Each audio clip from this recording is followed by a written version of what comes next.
State for his assistance in reviewing these papers, and to the descendants of Mr. Thorpe for their cooperation in allowing these transcripts to be brought into public view. An explanation should be made at this point that, although minor additions to the text were included to enhance its effect, no facts were altered.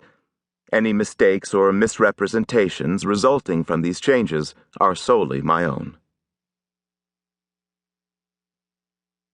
And now, City of Rocks.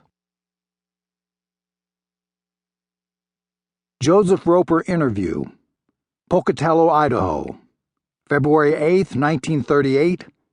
Begin transcript. Session 1. Just talking to this tube and it'll catch all my words, huh? All right. But I want to tell you up front that I'm not going to repeat the pack of lies that have been told about me in the past.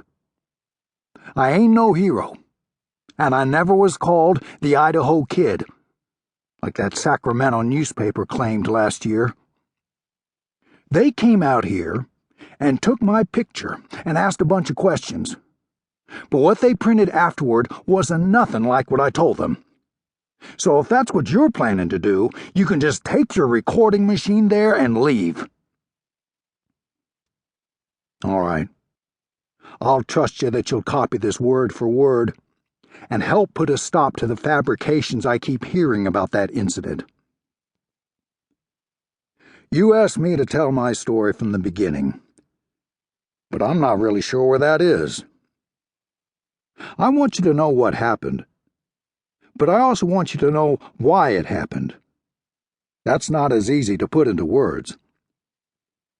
You know, a lot of people go to those moving picture shows down at the Rialto or the Gaslight, and they're thinking they're seeing the real McCoy as far as what it used to be like out here in the 1870s and 1880s. But that's not the way it was.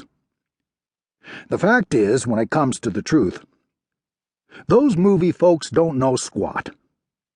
You take a guy like William S. Hart or Tom Mix, or that kid that was in The Big Trail. What's his name? John Wayne? They all try to come off rough-barked, but they're nothing but a bunch of lilies compared to men like Ian McCandles and Ben Ryder and Yakima Tom Candy.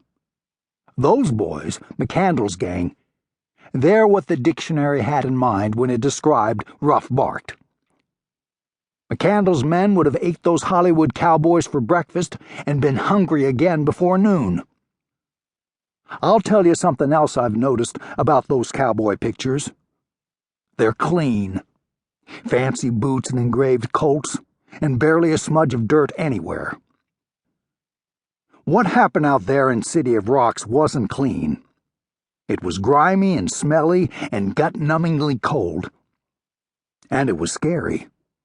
Men died for stupid reasons, and when they did, they didn't just grab their chests and fall over. They got knocked down hard, and the life spilled out of them like blood from a butchered hog.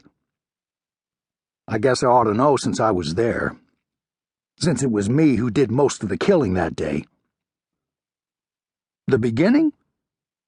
For what you want to hear about, I reckon that's the day the McCandles gang rode into town.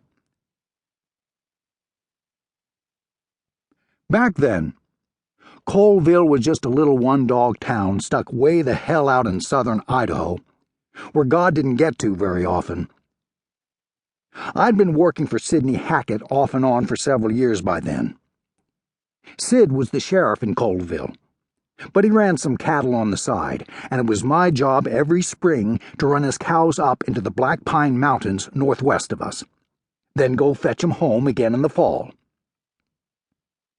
It was right after the autumn gather in early November of 1879 that the McCandles gang showed up.